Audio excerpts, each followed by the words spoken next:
আজ আমি তোমাদের জন্য বানাচ্ছি ফ্রুট কাস্টার্ড। তো চলো দেখে নাও কেমনভাবে বানাচ্ছি। যা গরম পড়েছে তাই সবসময় আমাদের মন কিছু ঠান্ডা খেতে খোঁজে, তাই না? তো সবসময় আমরা যদি কোল্ড ড্রিঙ্কস বাদ দিয়ে বা সফট ড্রিঙ্কস বাদ দিয়ে এই ধরনের কিছু মিল্ক শেক বা পুডিং খেয়ে থাকি, সেটা শরীরের জন্যও ভালো হবে আর হেলথের জন্যও খুবই ভালো।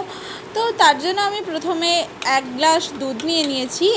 এখানে আমি প্যাকেট মিল্ক ইউজ করেছি, তোমরাও চাইলে প্যাকেট মিল্কই ইউজ করার চেষ্টা করবে, এতে ফ্লেভার খুব ভালো আসে। আমি মিল্কটাকে ভালো করে জাল দিয়ে পরিমাণে অল্প করে নিয়েছি।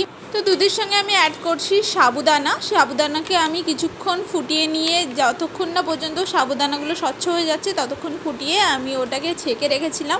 ওটা মিল্কের সঙ্গে অ্যাড করেছি আর অ্যাড করেছি আমি কিছু ফ্রুটস। এখানে আমি বানানা, তরমুজ, খেজুর, তার সঙ্গে অ্যাড করেছি বেদানা। তোমরা চাইলে তোমাদের পছন্দ মতো যে